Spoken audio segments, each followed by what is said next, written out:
हम विद्यापीठ के चिंतन सत्र में सबका स्वागत है।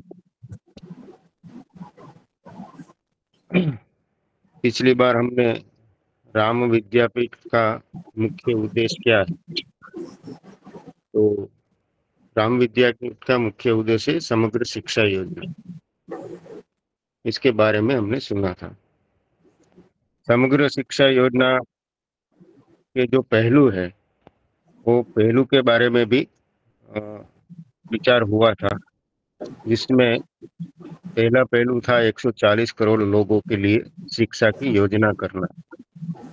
दूसरा पहलू था जन्म से लेकर आजीवन शिक्षा की योजना करना। तीसरा था जितने भी शिक्षा के आयाम हैं, सभी के लिए शिक्षा की योजना करना। और सबसे महत्वपूर्ण था वो भारतीय शिक्षा योजना करना। ऐसा समग्रता में विचार करना, ये राम विद्यापीठ की समग्र शिक्षा योजना का उद्देश्य है, ऐसा हमने सुना था। इसके ऊपर कैसे चिंतन कर सकते हैं हम, और इस योजना को पूरे भारत में कैसे हम आगे बढ़ा सकते हैं, इसके बारे में ताई ने कई उदाहरण देके भी समझाया था और विषय के पहलुओं को भी अच्छी तरह हमने सुना था। अब आगे इसी विषय को लेकर हम आगे चिंतन करेंगे। मैं ताई से निवेदन करता हूँ। इस चिंतन सत्र में जुड़े सभी सुधी श्रोताजनों को सप्रेम सादर नमस्कार। अभी विपुल भाई ने बताया, हम समग्र शिक्षा योजना की बात करते हैं।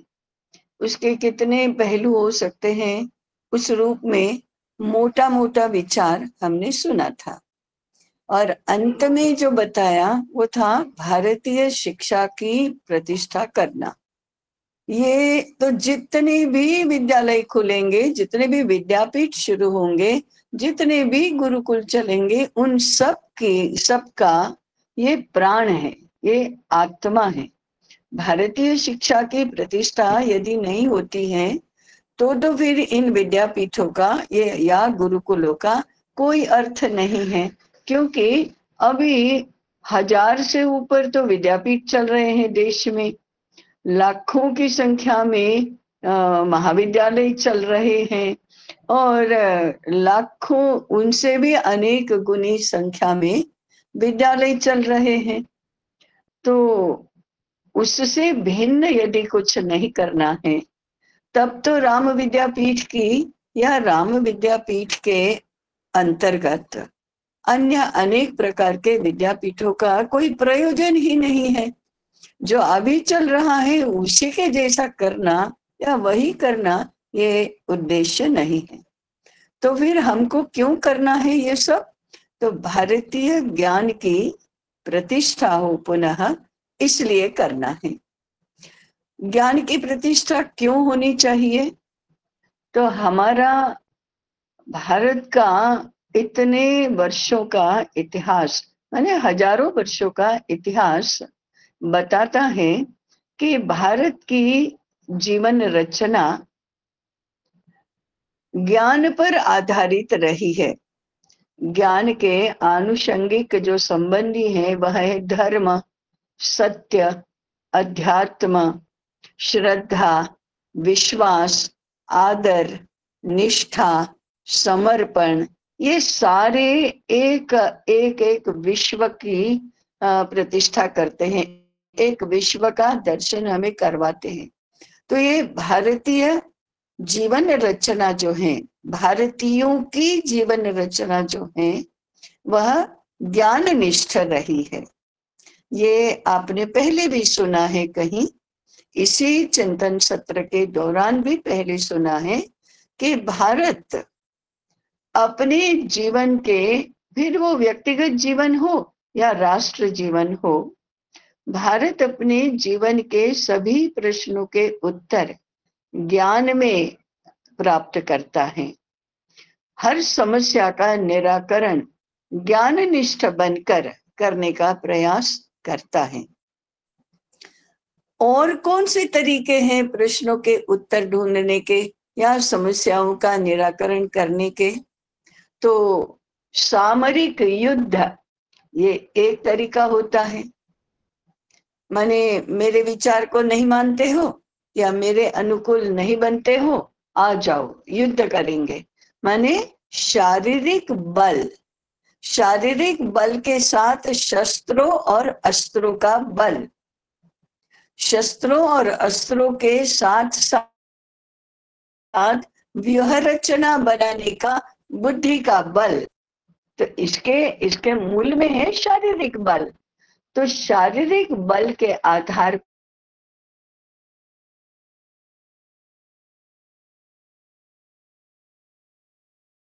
वाले तन जाते हैं और उसमें मार काट करके माने प्राण हानि करके विजय प्राप्त करना और अपनी बात मनवाना, ये युद्ध जो है शस्त्रों से चलने वाला युद्ध है। ये सामरिक उपाय भारत ने उसका अवलंबन नहीं किया है। इसका अर्थ यह नहीं है कि सामरिक युद्ध क्षेत्र में भारत दुर्बल है। अनेक युद्ध भारत ने लड़े हैं। वो किस लिए लड़े हैं? तो धर्म की प्रतिष्ठा के लिए लड़े हैं, भौतिक आधिपत्य प्राप्त करने के लिए नहीं लड़े हैं। और ये दृष्टि भारत को कहाँ से प्राप्त हुई है? भारत का जो सनातन ज्ञान है उससे प्राप्त हुई है। तो ज्ञाननिष्ठ बनकर भारत ने सामरिक युद्ध भी खेले हैं। वेद काल से अनेक प्रसिद्ध युद्धों के बारे में हम जानते हैं। वेद काल में एक दाशराग्न्य युद्ध हुआ था। रामायण काल में राम और रावण का युद्ध हुआ था। महाभारत काल में कौरवों और पांडवों के बीच में युद्ध हुआ था। उसके बाद सिकंदर के साथ युद्ध हुआ था। हूणों और कुषाणों के साथ हमने युद्ध किए हैं। और एकदम आधुनिक काल में पाकिस्तान के साथ, चीन के साथ युद्ध किए ही हैं। ऐसे हम कहते हैं कि चीन का युद्ध हम हार गए, परंतु हार गए तो हमने लंबे समय तक चीन से हारी हुई पराजित की स्थिति में हम नहीं रहे हैं। कभी भी प्रतिकार करके पुनः विजय प्राप्त कर सकते हैं। पाकिस्तान के साथ तो हमेशा जीते ही हैं। विश्व के अन्य देशों के साथ युद्ध करने का प्रसंग अभी आया नहीं है। 1000 वर्ष तक मुस्लिम आक्रमण होते रहे, उनका भी यशस्वी प्रतिकार समय समय पर हमने किया ही है।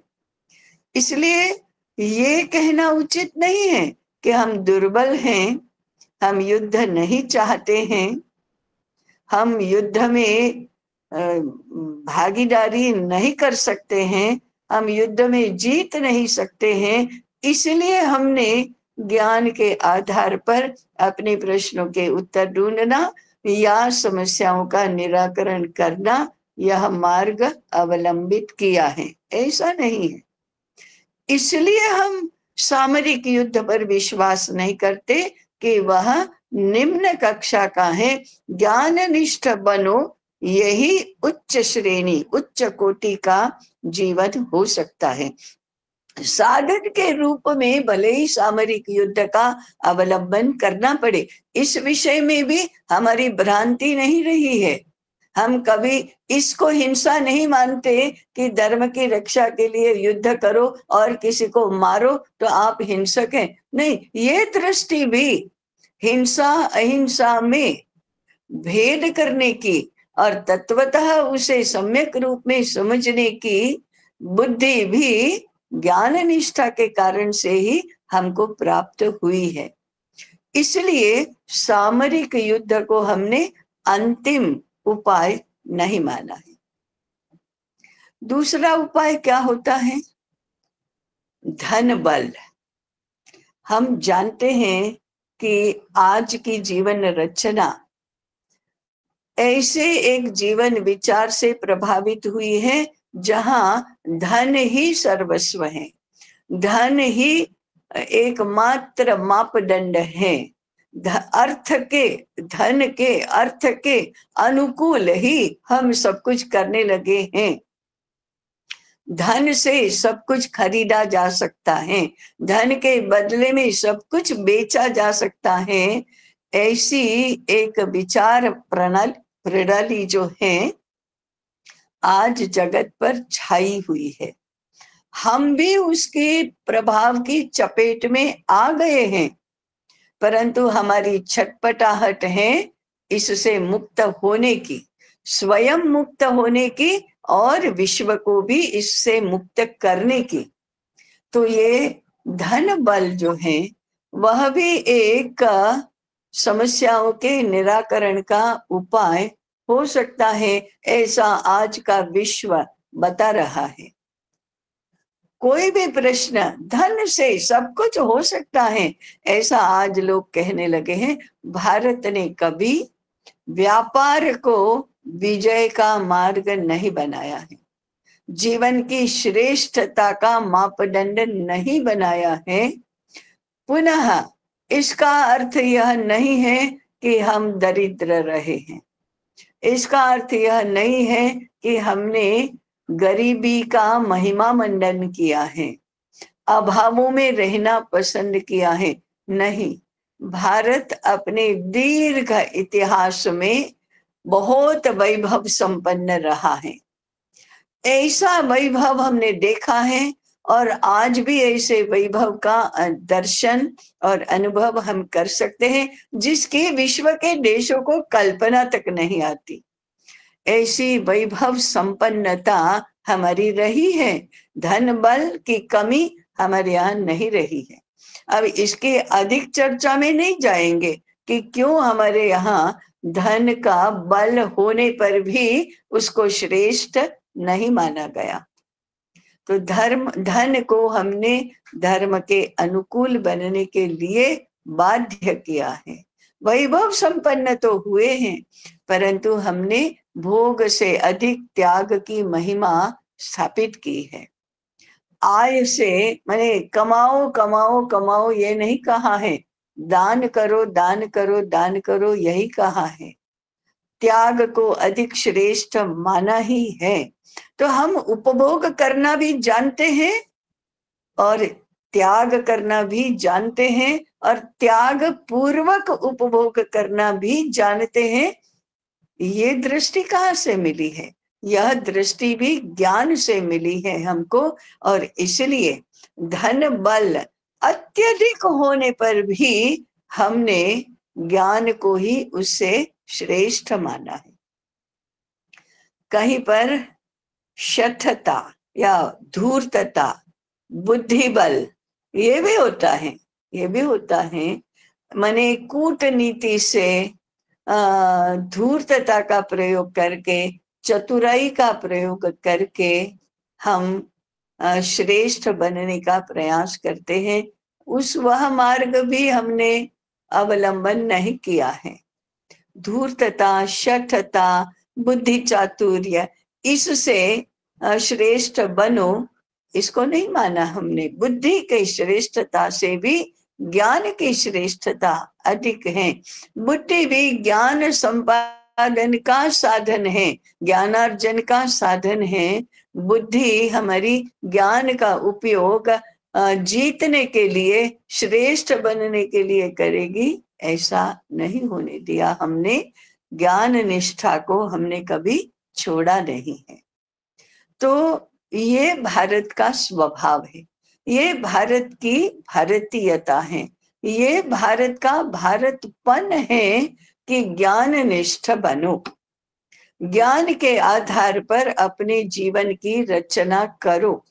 ज्ञान के आधार पर हमारी सारी समस्याओं का निराकरण करो।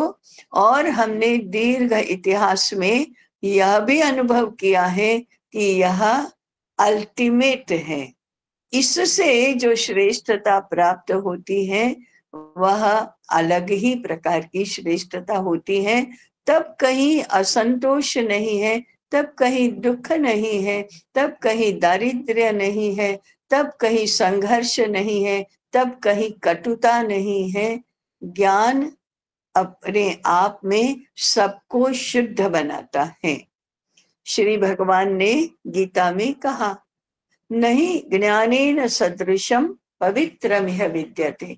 ज्ञान के समान पवित्र इस लोक में तो कोई नहीं है, कुछ भी नहीं है।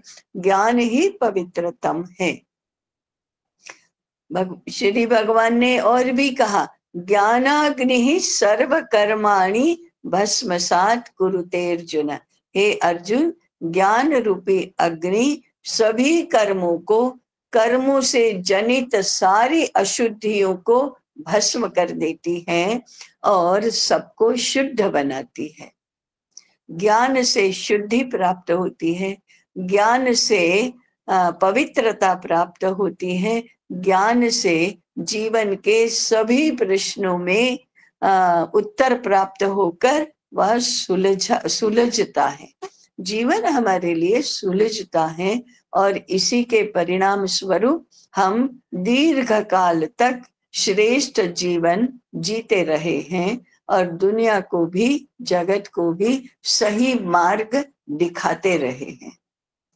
इसलिए पुनः ज्ञान निष्ठ बनने की भारत को आवश्यकता है। आज सामरिक बल की प्रतिष्ठा हो रही है, आज धन के बल की प्रतिष्ठा हो रही है, आज बुद्धि बल की प्रतिष्ठा हो रही है। वह इसलिए हो रही है कि हमने ज्ञान के बल को, ज्ञान के श्रेष्ठत्व को विस्मृति का शिकार बनाया है। हम भूल गए कि हम ज्ञान निष्ठ देश रहे हैं, या कहीं स्मरण में भी हैं तो हम विवशता का अनुभव कर रहे हैं। अरे आज ज्ञान को कौन पूछता है, आज कहाँ ज्ञान की प्रतिष्ठा है। बात सही है, ज्ञान की प्रतिष्ठा को रोकने का, अवरुद्ध करने का प्रयास चारों ओर हो रहा है। इसीलिए तो यह प्रश्न हमारे लिए बहुत ज्वलंत प्रश्न है कि हमें भारतीय जन जीवन को ज्ञान पर आधारित, ज्ञान निष्ठ ऐसा बनाना है और इसका माध्यम शिक्षा है। शिक्षा ज्ञान की व्यवस्था है और इसलिए भारतीय शिक्षा ज्ञान की प्रतिष्ठा करने के लिए होती है। इसको हमें स्थापित करना है। तो राम विद्यापीठ क्या करेगा? ज्ञान की प्रतिष्ठा स्थापित करेगा, ज्ञान को सर्वश्रेष्ठ स्थान पर अधिष्ठित करेगा और ज्ञान के आगे बाकी सारे बल जो हैं वो कम हैं और ज्ञान की सेवा में लगे हैं, ऐसा हम स्थापित करेंगे। शिक्षा इसी के लिए होती है। भारतीय शिक्षा की सही संकल्पना तो यही है, वह ज्ञान की सेवा करे, ज्ञान की व्यवस्था करे। और ज्ञान यही है, ज्ञान कोई कमोडिटी नहीं है, कोई पदार्थ नहीं है। ज्ञान तो आत्मा का स्वभाव है, ब्रह्म का स्वभाव है। सत्यम ज्ञानम अनंतम ब्रह्म, ब्रह्म का जब निरूपण होता है कि ब्रह्म का स्वभाव क्या है, ब्रह्म का लक्षण क्या है, तो सत्यम ज्ञानम अनंतम ब्रह्म, अनंतता, ज्ञानत्व और सत्यत्व यही ब्रह्म है। तो ये ज्ञान को इस रूप में देखना, पदार्थ के रूप में नहीं देखना, ये शिक्षा का उद्देश्य है। और इसको बलवान बनाने के लिए और इसको बल संपादन करने के लिए धर्म है, सत्य है, वो सब ज्ञान के अनुषंगिक ये सारे तत्व, वो उस कुल में रहने वाले, उस कुल के सदस्य, ये धर्म, सत्य, श्रद्धा, विश्वास, निष्ठा, आदर, प्रेम, ये सारे उस एक कुल के सारे सदस्य हैं। तो मुद्दा यही है कि ज्ञान निष्ठ जीवन रचना बने। इस हेतु से ज्ञान का क्या करना? तो पहले ज्ञान की रक्षा करो, ज्ञान की सेवा करो, ज्ञान की साधना करो, ज्ञान का अर्जन करो। इसी से उसकी रक्षा और प्रतिष्ठा होगी। ज्ञान के प्रति निष्ठावान बनो।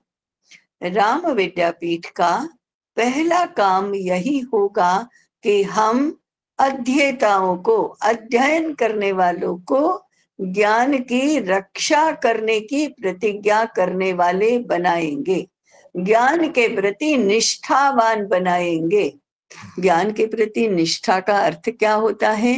ज्ञान की प्रतिष्ठा कम नहीं होने देना, ज्ञान को धन के आगे, सत्ता के आगे, बुद्धि के आगे, बाहुबल के आगे झुकने नहीं देना। ये ज्ञान की प्रतिष्ठा है। ये ऐसा करने में हमारा सब कुछ पुरुषार्थ खर्च करना, वह ज्ञान निष्ठा है। तो पहला काम है ज्ञान निष्ठ बनकर ज्ञान की प्रतिष्ठा करना। ये प्रतिष्ठा पहले हमारे हृदय में होगी, बाद में हमारी बुद्धि में होगी, बाद में हमारे मन में होगी, और बाद में हमारी कृति में होगी, माने व्यवस्थाओं में होगी, व्यवहार में होगी। ऐसे जीवन के जितने भी आयाम हैं, उन सभी आयामों में ज्ञान की प्रतिष्ठा करना, ज्ञान को सर्वोपरि स्थान पर अधिष्ठित करना, ये राम विद्यापीठ का अध्ययन का पहला स्वरूप है। ज्ञान निष्ठ बनो, ज्ञान की रक्षा करो। ज्ञान के ऊपर यही सारे आक्रमण हो रहे हैं। ज्ञान के ऊपर हमारे भी अंतःकरण के लोभ, लालच, धन की इच्छा, ये प्रतिष्ठा, तरक्की, ये सारे जो आक्रमण हो रहे हैं, तो हमारे अंतःकरण को भी इससे मुक्त करके ज्ञान निष्ठ बनाओ। तो दूसरा है ज्ञान की रक्षा करो। जो भी ज्ञान का श्रेष्ठत्व कम करने के लिए उद्यत हो रहा है, उसके साथ संघर्ष करो, उसको जीतने नहीं दो। ऐसा करके ज्ञान की रक्षा करना, ये दूसरा काम है। ज्ञान की सेवा करो। नहीं, ज्ञान ही पवित्र है, ज्ञान ही श्रेष्ठ है, तो ज्ञान की सेवा करो। ज्ञान के ऊपर अधिकार प्राप्त न करो। ज्ञान के ऊपर अधिकार प्राप्त करना, उसी का अर्थ है ज्ञान के सेवक बनना। ज्ञान की सेवा करो और ज्ञान को प्रतिष्ठित करो, ज्ञान की सेवा करो। ज्ञान को, जैसे धन पर हमारा स्वामित्व हम स्थापित करते हैं, जिस प्रकार से भूमि पर, पदार्थों पर हम स्वामित्व स्थापित करते हैं, जैसे राज्य व्यवस्था पर हम स्वामित्व स्थापित करते हैं, उस प्रकार से ज्ञान पर स्वामित्व हम स्थापित नहीं कर सकते। वह हमारा अनुचर नहीं है। हम उसकी सेवा करके उसका स्वामित्व प्राप्त करते हैं। और यही दृष्टि ज्ञान ने हमको बाकी सारे जीवन के क्षेत्रों के लिए भी प्रदान की है। उदाहरण के लिए, राजा कहता है कि राजा भूमि का स्वामी है, राजा अपने राज्य का स्वामी है, परंतु वह अपने आप को प्रस्तुत करता है, मैं प्रजा का पालन करने वाला, प्रजा का सेवक हूं, प्रजा की मर्जी है तब तक मैं राजा हूं। मेरा स्वामित्व इस रूप में नहीं है कि प्रजा पर मैं अपना अधिकार स्थापित करूं। प्रजा पर मेरा अधिकार तो प्रजा का रंजन करने के रूप में, प्रजा का पालन करने के रूप में, प्रजा को सुरक्षित रखने के रूप में ही होगा। ये दृष्टि कहाँ से मिलती है? यह दृष्टि ज्ञान से मिलती है। इसलिए ज्ञान की सेवा करो, ज्ञान की साधना करो। अब ये ज्ञान ऐसी सस्ती चीज नहीं है कि साधना किए बिना हमको ज्ञान प्राप्त हो। कॉलेज में हम जब पढ़ते हैं ना, पढ़ते थे, हम लोगों का भी सबका अनुभव होगा, इंग्लिश इन इजी चेयर, ऐसा करके अंग्रेजी की एक गाइड बुक आती थी। आराम से कॉफी पीते पीते आप अर्थशास्त्र का ज्ञान प्राप्त करो। चुटकी में, आपको कुछ नहीं करना पड़ेगा, बस आप तो केवल हमारी बात सुनो, मनोरंजन के रूप में सुनो। ऐसा करके जो लालच दी जाती है, जो उपाय बताए जाते हैं, वो पढ़ने का तरीका थोड़े हैं, ज्ञान प्राप्त करने का, ज्ञानार्जन करने का तरीका थोड़े हैं, वो तो नहीं है। वह अभारतीय दृष्टि है। ज्ञान ऐसे पदार्थ नहीं है कि सस्ते में मिल जाए, पैसे के बदले में मिल जाए। धनवान को ज्ञान प्राप्त होगा ऐसा नहीं है, सत्तावान को ज्ञान प्राप्त होगा ऐसा नहीं है, बहुत अधिक मजदूरी करने वाले को, परिश्रम करने वाले को ज्ञान प्राप्त हो जाएगा ऐसा नहीं है, बहुत अधिक यज्ञ याग करो और बहुत अधिक चैरिटी के काम करो इससे ज्ञान प्राप्त हो जाएगा ऐसा नहीं है, यश प्रतिष्ठा के पीछे पड़ो उससे ज्ञान प्राप्त हो जाएगा ऐसा नहीं है। ज्ञान प्राप्त करने के लिए साधना करनी पड़ती है। वह पैसे से नहीं मिलता, सत्ता से भी नहीं मिलता, बाहुबल से भी नहीं मिलता। प्रयोग करने जाओ बाहुबल का, मुझे कैसे नहीं सिखाओगे, मुझे ज्ञान दो, नहीं मिलेगा, नहीं मिलेगा। जो मिलेगा वह ज्ञान नहीं होगा। अगर ऐसे बाहुबल से डर कर कोई पढ़ाने लगा तो उसमें से ज्ञान तो अदृश्य हो जाएगा। फिर आप शब्द पढ़ा रहे हैं, जानकारी दे रहे हैं, पैसा कमाने की युक्ति प्रयुक्ति उसको बता रहे हैं, ज्ञान नहीं होता। वो ज्ञान संपन्न व्यवहार ऐसा नहीं होता। इसलिए ज्ञान के लिए साधना ही करनी पड़ती है। और साधना क्या होती है? तपश्चर्या करनी पड़ती है। तो ये तप क्या होता है? शरीर को कष्ट सहन करके शुद्ध बनाओ, इसके लिए साधना करने के लिए योग्य बनाओ, ज्ञान संपादन करने के लिए योग्य बनाओ। तो शारीरिक कष्ट भी उठाने होंगे, शारीरिक श्रम भी करने होंगे, शरीर को विपरीत परिस्थिति का सामना भी करना पड़ेगा। परंतु ज्ञान ऐसी दृष्टि प्रदान करेगा कि शरीर को सक्षम बनाने में, शरीर को इस प्रकार से कष्ट सहने में आनंद आएगा। ये दृष्टि तो ज्ञान देगा। मानसिक रूप से अनेक विपरीत परिस्थितियों का मुकाबला करना होगा। क्या तुम ये सुबह भाषण सुनने के लिए बैठे हो? अभी कितने अच्छी नींद छोड़ छोड़ कर क्यों कह रहे हो?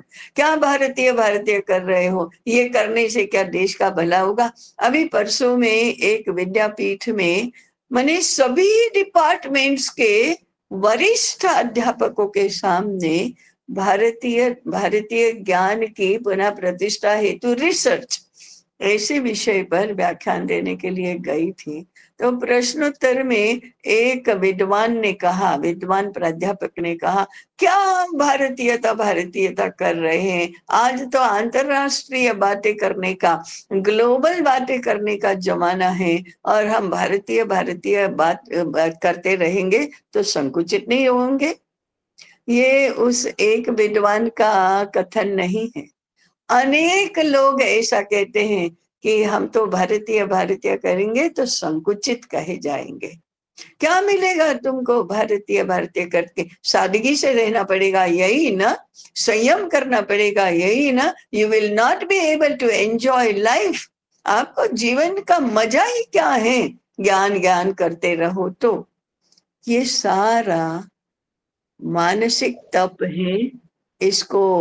इसको सुनना और उसके खरोंच हमारे अंतःकरण पर नहीं होने देना, इससे बचना, ऐसा कहने वालों के प्रति जरा हंसना, क्या कर रहे हैं ये?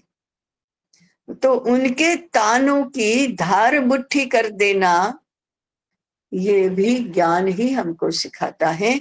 ये करने के ये मानसिक तप है। उलाहना सुनो, ताने सुनो, ऐसे ऐसे विरोध सुनो और फिर भी स्वस्थ रहो, इसी को मानसिक कष्ट सहन करना और हंसते हंसते सहन करना, ये ज्ञान के लिए करने वाली साधना है।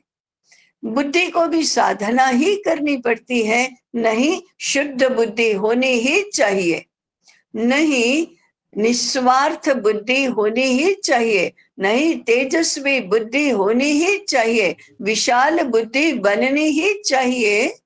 ऐसा आग्रह यदि हमारा है, क्योंकि ज्ञानार्जन के लिए ये तो चाहिए, तो फिर इसके लिए तो काफी कष्ट उठाने पड़ेंगे। शारीरिक से लेकर बौद्धिक स्तर तक के अनेक कष्ट इसके लिए उठाने पड़ेंगे। ऐसे कष्ट उठाए बिना सस्ते में तो ज्ञान नहीं मिलता है। इसलिए हमारे कहा ज्ञान साधना करो। तो राम विद्यापीठ में ज्ञान साधना सिखाई जाएगी। ज्ञान साधना का स्वीकार करने का मानस बनाया जाएगा।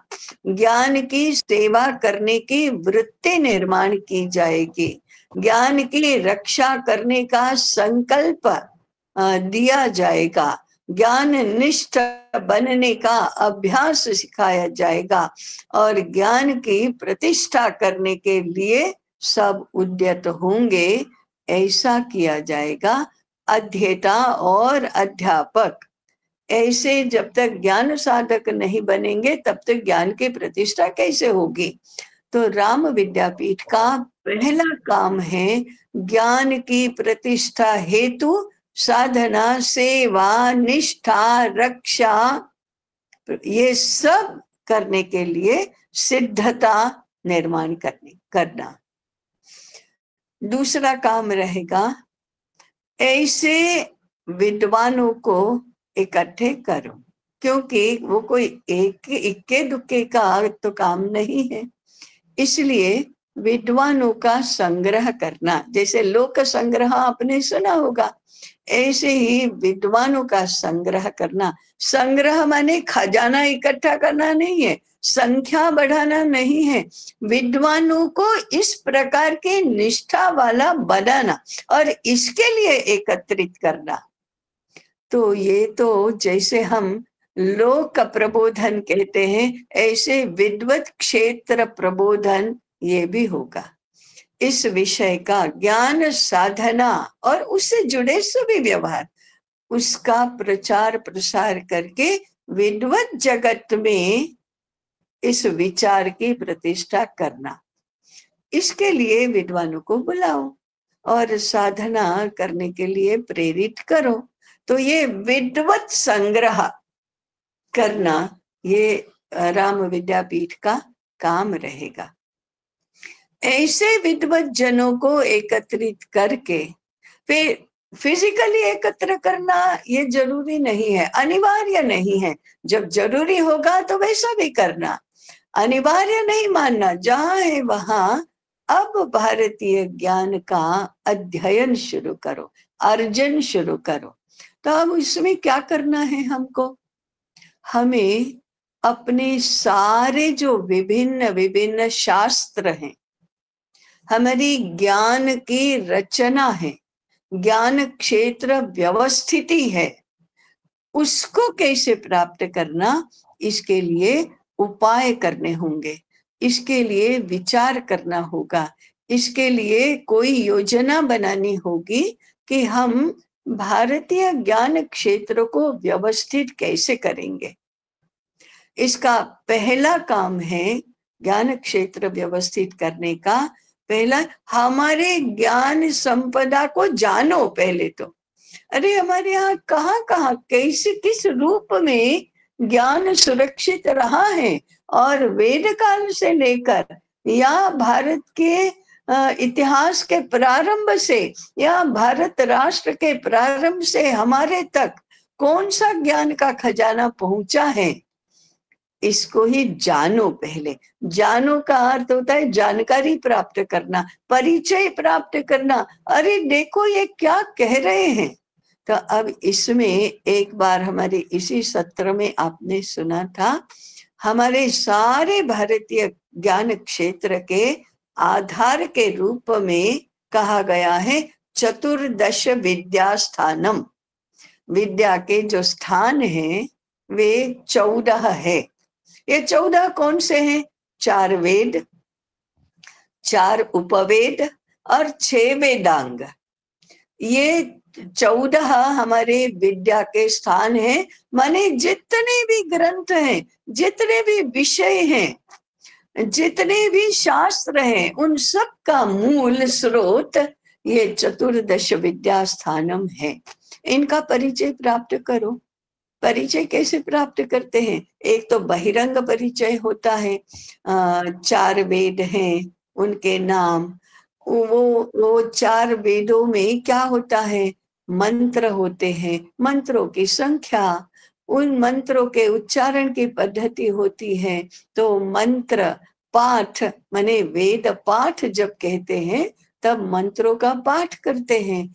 तो ये कितने मंत्र हैं, कितने कितने विषय हैं उनमें, ये सब जानना, ये जानकारी प्राप्त करना, ये तो बहिरंग परिचय है। उपवेदों में क्या क्या विषय है, कौन से वेद का कौन सा उपवेद है, ये 6 वेदांग किस लिए हैं, कौन से ये है 6 वेदांग, फिर इन वेदांगों का महत्व क्या है, किस रूप में उसका अध्ययन किया जाता रहा है हमारे देश में, ये जानकारी प्राप्त करना, किस ऋषि के कौन से मंत्र हैं, ये सारी जानकारी बहिरंग परिचय है। अंतरंग परिचय क्या है? वेद क्या कह रहे हैं, वेद हमको क्या सिखा रहे हैं, वेदों में क्या मार्गदर्शन दिया गया है, इसको जानना। वेदांगों की प्रतिष्ठा किस रूप में है? शिक्षा ये एक वेदांग है। वो हमारी एजुकेशन के अर्थ में जो शिक्षा कहते हैं वो नहीं। शिक्षा माने उच्चारण शास्त्र, वर्णों का उच्चारण कैसे करेंगे, शब्दों का उच्चारण कैसे करेंगे, पूरे वाक्य का उच्चारण कैसे करेंगे, ये उच्चारण शास्त्र है। शिक्षा, व्याकरण, निरुक्त, छंद, ज्योतिष, कल्प, ये 6 वेदांग है। मैं इनके विवेचन में अभी नहीं जा रही हूँ, परंतु ये वेदांग क्या कह रहे हैं, किस लिए उपयोगी हैं, कैसे कैसे शास्त्र इनमें से निश्रुत हुए हैं, ये जानना, ये अंतरंग परिचय है। उपवेद का क्या प्रयोजन है? उपवेद कौन से हैं? आयुर्वेद, गांधर्व वेद, शिल्प वेद अथवा अर्थशास्त्र और धनुर्वेद, ये 4 उपवेद हैं।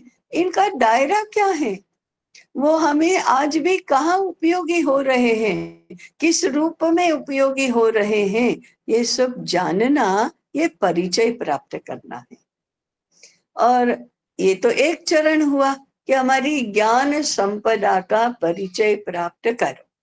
इन 14 विद्याओं के आधार पर आगे कैसे कैसे शास्त्रों की रचना हुई, कौन से ग्रंथ बने, कैसे कैसे ज्ञान के उपासक हुए, कितने हजारों वर्ष तक नए नए रूप में शास्त्रों का निरूपण होता रहा, ये सब जानना, ये हमारी ज्ञान संपदा का परिचय प्राप्त करना है। तो हमें क्या करना होगा? भारतीय ज्ञान संपदा का परिचय प्राप्त करना। दूसरा काम होगा इसका एक समग्रता में अध्ययन करना। या अध्ययन करना वो भी समग्रता में क्या होता है, ये इस शास्त्र का रूप क्या है, इस शास्त्र के सिद्धांत क्या है, इसका जीवन रस कहाँ है, इसका मूल कौन से ज्ञान में है, कहाँ है इसका मूल, कहाँ है, ये जन जीवन के लिए किस रूप में उपयोगी है, ये जीवन को किस रूप में उन्नत बनाता है, ऐसा एक समग्रता में इसकी रचना जो हुई है वो जानना। इसको कहते हैं हमारी ज्ञान क्षेत्र व्यवस्थिति का स्वरूप क्या है, ये जानना, इसका अध्ययन करना। आज क्या हो रहा है, कोई एक ग्रंथ लेकर उसका अध्ययन तो हो रहा है, कोई एक विषय लेकर उसका अध्ययन कर रहे हैं, it is all about it, नहीं, समग्रता में हमारे ज्ञान क्षेत्र को, इसकी रचना कैसे हुई है, रचना कैसे बनी है, इसको जानना, ये दूसरा काम है। तो अध्ययन इस रूप में होगा। तीसरा होगा जीवन के, जन जीवन के किसी भी क्षेत्र में, किसी भी आयाम में हमको ज्ञान निष्ठा निर्माण करनी है, तो कौन सी मूल बातें हैं जिनको हमें अध्ययन का विषय बनाकर सभी विषयों को लागू करने की व्यवस्था करना। तो ये जो ज्ञान का परिचय, भारतीय ज्ञान क्षेत्र का परिचय समग्रता में करना, ये राम विद्यापीठ का एक काम होगा।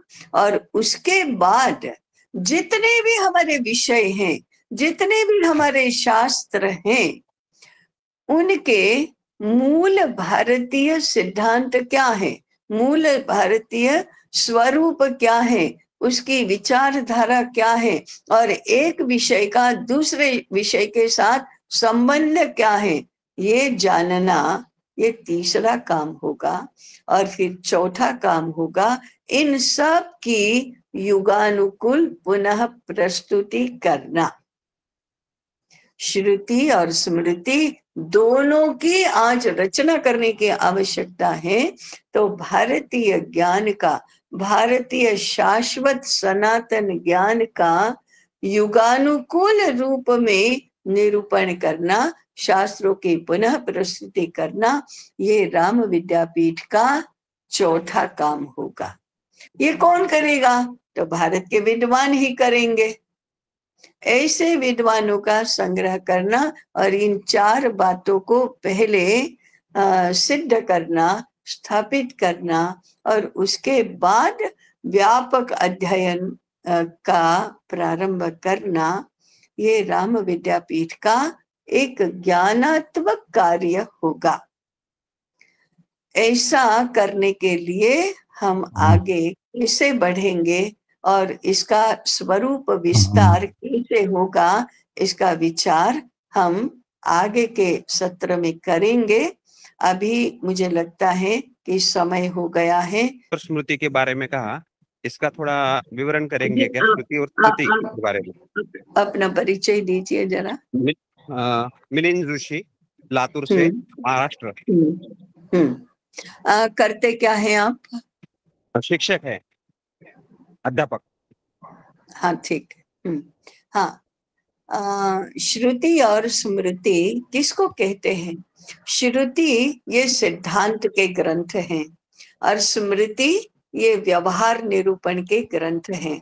स्मृति का आधार श्रुति होता है और श्रुति का आधार वेद होता है। तो सिद्धांत के रूप में और व्यवहार के रूप में आज सभी हमारे ज्ञान क्षेत्रों की, सभी विषयों की पुनः प्रस्तुति करना आवश्यक है। युगानुकूल प्रस्तुति ये हमारी ज्ञान परंपरा का एक अनिवार्य लक्षण रहा है। इसके बाद हम आगे थोड़ा विस्तार से करेंगे कि युगानुकूलता क्या होती है, परंतु श्रुति और स्मृति का अर्थ तो यही है। श्रुति माने सैद्धांतिक ज्ञान और स्मृति का अर्थ है व्यवहार ज्ञान। दोनों की आज पुनः प्रस्तुति करना जरूरी है। जी हाँ गौरी जी। प्रणाम ताई जी, गौरी मल्होत्रा फ्रॉम हैदराबाद। मैं जी। आपने जैसे बोला कि शास्त्र पढ़ने चाहिए और मंत्र भी हमें जानने की आवश्यकता है कि किसने लिखे हैं। तो आप कुछ ऐसी किताबें या कहाँ से हम ये प्राप्त करें और कौन से लेखक होने चाहिए, क्योंकि बाजार में तो बहुत सारे लेखक हैं, तो इसके ऊपर भी आप बताइए। पुनरुत्थान विद्यापीठ ने ज्ञान सागर ग्रंथमाला में हमारे शास्त्र ग्रंथों का संक्षिप्त निरूपण करके परिचय के लिए इन सभी ग्रंथों को उपलब्ध करवाया है। इसलिए आप यदि उनका पठन करना चाहें तो पुनरुत्थान विद्यापीठ से मंगवा सकते हैं। जी, धन्यवाद। हाँ जी।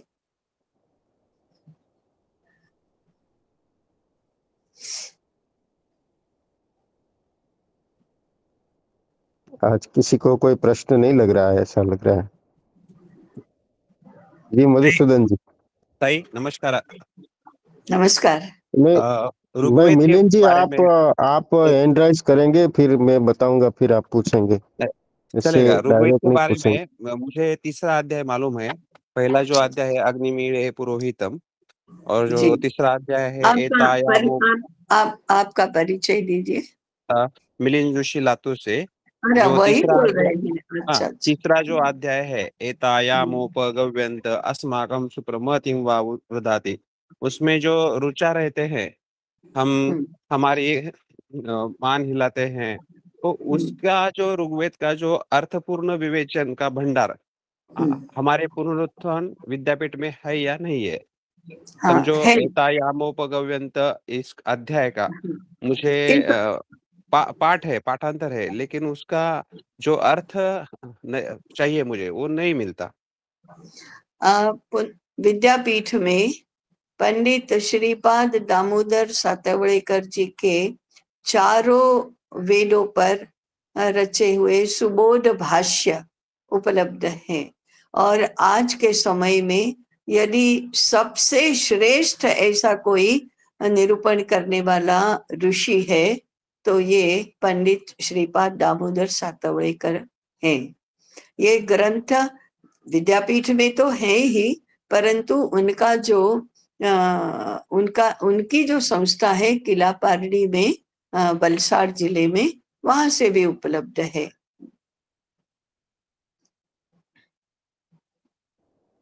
जी जी मधुसूदन जी। जी प्रणाम ताई। अभी नमस्कार। आपने युगानुकूल प्रस्तुति करनी होगी इस ज्ञान संपदा जिसकी बात की, तो संक्षिप्त में आपने कहा अगले सत्रों में होगा ही, लेकिन संक्षिप्त में आपका तात्पर्य क्या है, ये अगर थोड़ा हो जाता तो और स्पष्टता हो जाती। हाँ, ज्ञान परंपरा के रूप में आगे चलता है। पूर्व पीढ़ी अपने पास जो ज्ञान होता है वह अपने बाद में आने वाली पीढ़ी को देती है, वह पीढ़ी अपने आने वाले पीढ़ी को देती है। ऐसे पीढ़ी दर पीढ़ी हस्तांतरित होते होते प्राचीन ज्ञान आज की पीढ़ी तक पहुंचता है। ये परंपरा चलनी चाहिए। तो हर पीढ़ी में ज्ञानार्जन करने वाले को अपना ये कर्तव्य मानना चाहिए कि मैं यदि पढ़ रहा हूं तो मुझे अच्छे से पढ़ना चाहिए। जो मेरी पूर्व पीढ़ी के पास ज्ञान है वो मुझे उसी रूप में प्राप्त करना चाहिए। ये पहला काम हुआ। परंतु जैसे जैसे समय बीतता जाता है, जैसे जैसे परिस्थिति बदलती जाती है, वैसे वैसे उसको प्रस्तुत करने का तरीका भी बदलता जाता है, उसकी आवश्यकता भी बदलती जाती है। तो हर पीढ़ी में समय बदलेगा, ये तो पता ही है हमको। ऋग्वेद से आज तक 10,000 वर्ष बीत गए कम से कम। वो शास्त्रज्ञ जानते हैं कि वो 10,000 कहना या 15,000 कहना या 25,000 कहना, उसमें नहीं जाएंगे, परंतु हजारों वर्ष तो बीत चुके हैं। तो उस समय जो था वो समय, देश काल परिस्थिति और आज की देश काल परिस्थिति भिन्न है। आज के लोगों की ग्रहण क्षमता अलग है, आज का पर्यावरण अलग है, आज की विश्व स्थिति अलग है। तो उस अलग रूप, अलग देश काल परिस्थिति में वही शाश्वत ज्ञान कैसे प्रस्तुत करना, ये बहुत जरूरी है। हर पीढ़ी में इसको कहते हैं ज्ञान का परिष्करण करना, परिष्कृत करना। उसके ऊपर यदि धूल चढ़ गई है तो धूल साफ करना, उसमें यदि प्रदूषण हो गया है तो उस प्रदूषण को दूर करना, दूषित हो गया है तो दूषण दूर करना, उसको शुद्ध बनाना, परिष्कृत करना, बनाना, प्रासंगिक बनाना, लोगों के उपयोग में आ सके, वर्तमान समस्याओं का निराकरण वो कर सके, इस रूप में प्रस्तुत करना, उसको कहते हैं युगानुकूल प्रस्तुति। युग के अनुकूल माने देश काल, वर्तमान देश काल परिस्थिति के अनुरूप उसमें वह उपयोगी हो सके, वर्तमान समय की समस्याओं का निराकरण कर सके, इस रूप में पुनः प्रस्तुति करना ये आज की पीढ़ी का कर्तव्य है। इसको एक और तथ्य इसके साथ जोड़ेंगे कि ईसा पूर्व 3री-4थी शताब्दी तक, माने तक्षशिला विद्यापीठ के काल तक हर युग में, हर पीढ़ी में ऐसी पुनः प्रस्तुति होती रही है हमारे शास्त्रों की, परंतु 2500 वर्ष पूर्व से यह पुनः प्रस्तुति रुक गई है। और इसलिए हम भारतीय ज्ञान के क्षेत्र में ये कहें कि हम 2500 वर्ष पहले के काल में जी रहे हैं, ये 2500 वर्ष का अंतर पाटना और उसको आज के लिए उपयोगी प्रासंगिक बनाना, ये हमारी पीढ़ी का कर्तव्य है। इसको कहते हैं युगानुकूल प्रस्तुति की आवश्यकता। तो इस पर हम अगले सत्र में अधिक चर्चा करने वाले हैं। जी मधुसूदन जी, ठीक है। जी जी ताई, मेरा प्रश्न उसमें ही था अगला कि हाँ, अंतिम युगानुकूल प्रस्तुति कैसी रही, कौन सी रही है, आपने उसका उल्लेख कर ही दिया। जी ताई। हाँ हाँ,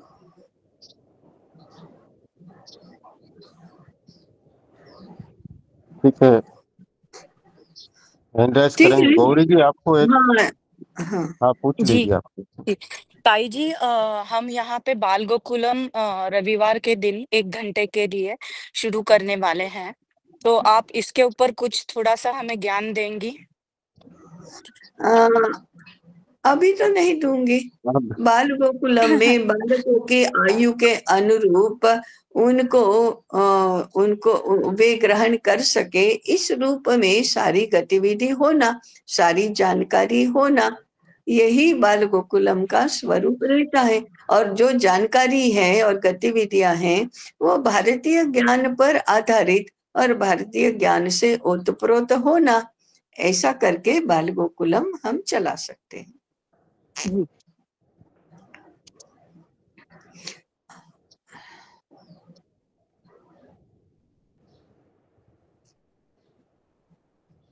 किसी को प्रश्न भी पूछना ऐसा नहीं है, अपने सुझाव भी रख सकते हैं, अभिप्राय भी रख सकते हैं इसमें।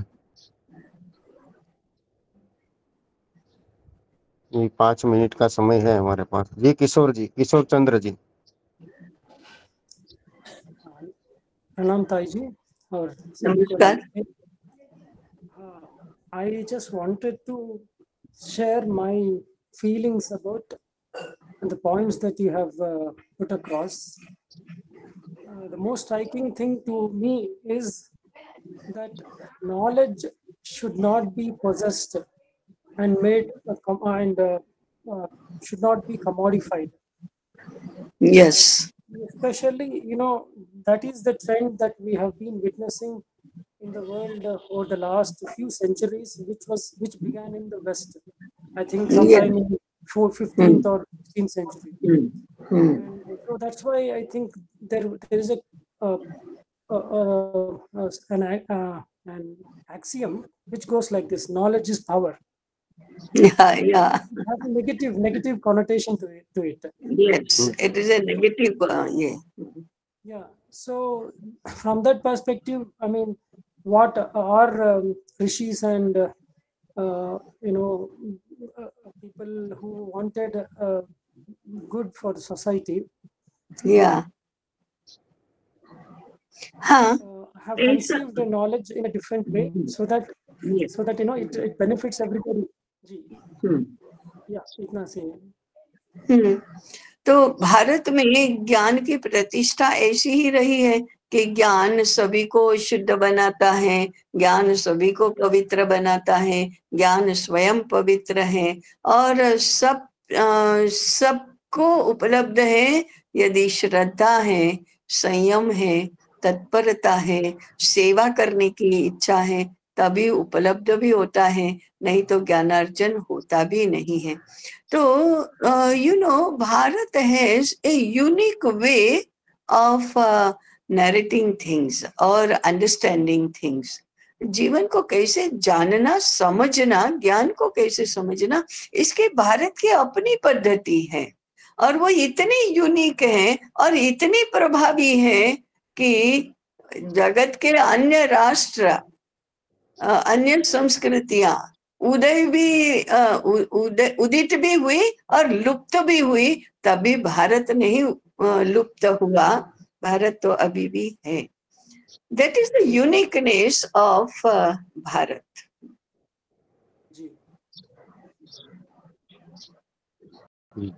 जी और हमको पता ही नहीं है कि हमें क्या क्या अमूल्य बातें विरासत में मिली है. we are not just aware of it. कुछ पता ही नहीं है हमको कि भारतीय ज्ञान है क्या. ये हमारी स्थिति ऐसी है कि कोई एक अनाड़ी व्यक्ति है, उसके हाथ में इतने मूल्यवान हीरे हैं,